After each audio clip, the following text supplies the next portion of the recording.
പരിശുദ്ധ കത്തോലിക്കാ തിരുസഭ വിശുദ്ധ ഫൗസ്റ്റീനായുടെ ഓർമ്മ ദിനം കൊണ്ടാടുന്നു. ദൈവകരുണയുടെ ഉപാസകയായ ഈ വിശുദ്ധയുടെ പ്രത്യേകമായ മാധ്യസ്ഥ്യം നമ്മുടെ ഏവരുടെയും ജീവിതത്തിൽ ധാരാളമായിട്ടുണ്ടാകുവാനായിട്ട് ഇന്ന് പ്രത്യേകമായിട്ട് പ്രാർത്ഥിക്കാം. വിശുദ്ധ ഫൗസ്റ്റീന ദൈവകാരുണ്യത്തിൻ്റെ പ്രവാചികയും പ്രേക്ഷിതയുമാണ്. വിശുദ്ധ ഫൗസ്റ്റീന പോളണ്ടിലെ ലോഡ്സ് പ്രവിശ്യയിലുള്ള ഗ്ലോഗോവിസ് എന്ന ചെറിയ ഗ്രാമത്തിൽ സ്റ്റാനിസ്ലാവോസ് കോവാൾസ്കിയുടെയും മരിയന്ന ബാബലിൻ്റെയും മൂന്നാമത്തെ മകളായി 1901 ഓഗസ്റ്റ് 25 ഹെലൻ ജനിച്ചു.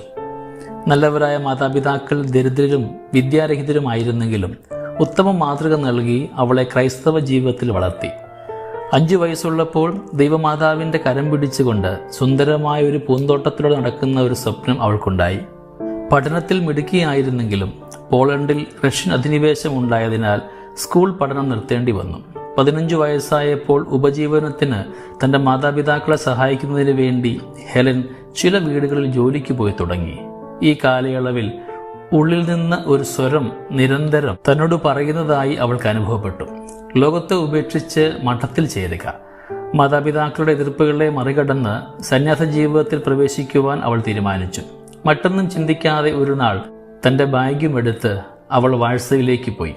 വാഴ്സായിൽ നിരവധി മഠങ്ങളിൽ അവൾ അഭ്യർത്ഥന നടത്തിയെങ്കിലും വിദ്യാഭ്യാസത്തിൻ്റെ അഭാവത്തെയും വീട്ടുവേലക്കാരി എന്ന അവസ്ഥയും കരുതി അവൾക്ക് പ്രവേശനം ലഭിച്ചില്ല. ഒടുവിൽ 1925 ഓഗസ്റ്റ് 1 കാരുണ്യമാതാവിൻ്റെ മഠത്തിൽ അവൾക്ക് പ്രവേശനം ലഭിച്ചു. മഠത്തിലെ എല്ലാ ജോലികളിലും സന്തോഷത്തോടെ അവൾ വ്യാപൃതയായി. 1926 ഏപ്രിൽ 30 സിസ്റ്റർ മേരി ഫൗസ്റ്റീന എന്ന നാമത്തിൽ അവൾ സഭാവസ്ത്രം സ്വീകരിച്ചു. 1928 ഏപ്രിൽ 30 അവൾ വ്രതവാഗ്ദാനം നടത്തി. ഈ അവസരത്തിൽ തൻ്റെ ആഗ്രഹം അവൾ കർത്താവിനോട് പറഞ്ഞു.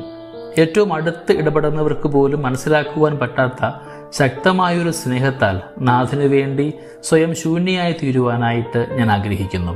ഈ പ്രാർത്ഥന ദൈവത്തിന് സ്വീകാര്യമായി തീർന്നു എന്നത് അവൾ അറിഞ്ഞില്ല.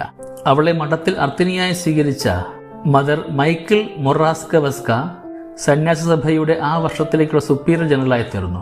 ഈ മദറായിരുന്നു ഫൗസ്റ്റീനായുടെ സന്യാസ ജീവിതത്തിൽ അവൾക്ക് ഏറ്റവും വലിയ താങ്ങും തണലുമായിരുന്നത്.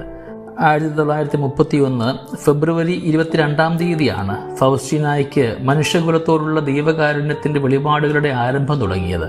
വിശുദ്ധയുടെ വാക്കുകൾ ഇങ്ങനെയാണ്: എൻ്റെ മുറിയിൽ സന്ധ്യാസമയത്ത് വെള്ളവസ്ത്രം ധരിച്ച യേശുനാഥൻ എനിക്ക് പ്രത്യക്ഷപ്പെട്ടു. വലതുകൈ അനുഗ്രഹിക്കുന്ന ഭാവത്തിലും ഇടതുകരം ഹൃദയഭാഗത്തെ തൊട്ടുകൊണ്ടും നിൽക്കുന്ന ഈശോ. ഹൃദയഭാഗത്ത് നിന്ന് ചുവന്നതും വെളുത്തതുമായ 2 പ്രകാശധാരകൾ താഴേക്ക് ഒഴുകിയിറങ്ങുന്നു. നിശബ്ദയായി ഞാൻ കർത്താവിനെ നോക്കി നിന്നും. വലിയ ഭയബഹുമാനം എന്നിൽ നിറഞ്ഞു, അതുപോലെ ആനന്ദവും. അല്പം കഴിഞ്ഞപ്പോൾ ഈശോ എന്നോട് പറഞ്ഞു, നീ ഇപ്പോൾ കണ്ട വിധത്തിൽ ചിത്രം വരപ്പിക്കുക. അടിയിൽ ഈശോയെ ഞാൻ അങ്ങിൽ ശരണപ്പെടുന്നു എന്നും ആലേഖനം ചെയ്യുക. ഈ ചിത്രം ആദ്യം നിങ്ങളുടെ കപ്പേളയിലും പിന്നീട് ലോകം മുഴുവനും വണങ്ങപ്പെടണമെന്ന് ഞാൻ ആഗ്രഹിക്കുന്നു. ഈ ചിത്രം വണങ്ങുന്ന ആത്മാവ് നശിക്കുകയില്ല എന്ന് ഞാൻ വാഗ്ദാനം ചെയ്യുന്നു. ആ ആത്മാവ് തൻ്റെ ശത്രുക്കളുടെ മേൽ, പ്രത്യേകിച്ച് മരണനേരത്ത് വിജയം വരിക്കുമെന്നും ഞാൻ വാഗ്ദാനം ചെയ്യുന്നു. എൻ്റെ മഹത്വത്തിനായി ഞാൻ തന്നെ ആ ആത്മാവിനെ സംരക്ഷിക്കും. ഈസ്റ്റർ കഴിഞ്ഞുള്ള ആദ്യത്തെ ഞായറാഴ്ച ദൈവകാരുണ്യത്തിൻ്റെ തിരുനാളായി ആചരിക്കപ്പെടണമെന്നതും യേശുനാഥൻ ഫൗസ്റ്റീനായ്ക്ക് സന്ദേശം നൽകി.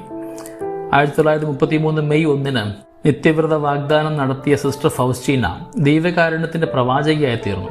തന്നെ മനസ്സിലാക്കുവാനും സഹായിക്കുവാനും ആരുമില്ലാത്ത അവസ്ഥയിൽ ഒരു ആത്മീയ ഗുരുവിന് നൽകണമെന്ന് അവൾ പ്രാർത്ഥിച്ചു.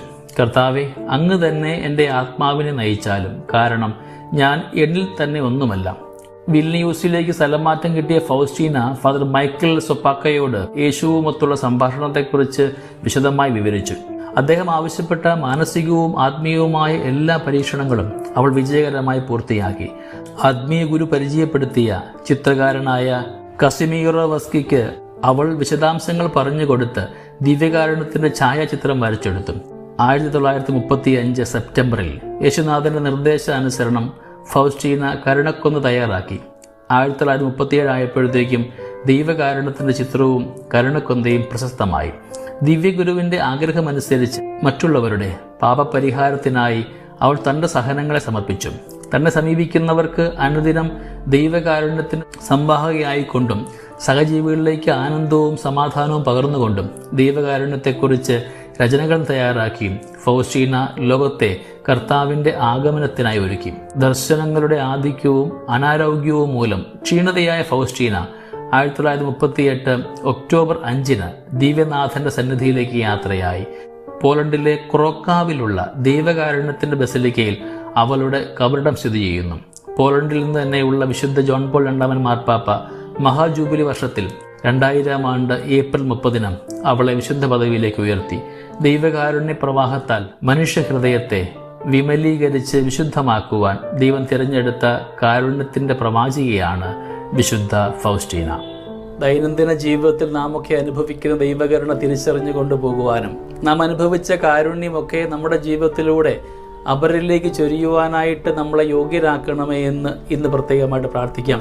വിശുദ്ധ ഫൗസ്റ്റീനയുടെ മാധ്യസ്ഥ്യം നമ്മുടെ ഏവരുടെയും കൂടെ എന്നും ഉണ്ടാവട്ടെ. നമ്മുടെ കർത്താവ് യേശു മിശിഹായുടെ കൃപയും പിതാവായ ദൈവത്തിൻ്റെ സ്നേഹവും പരിശുദ്ധാത്മാവിൻ്റെ സഹവാസവും നമ്മുടെ കൂടെ എന്നും ഉണ്ടായിരിക്കട്ടെ, ഇപ്പോഴും എപ്പോഴും എന്നേക്കും. ആമേൻ.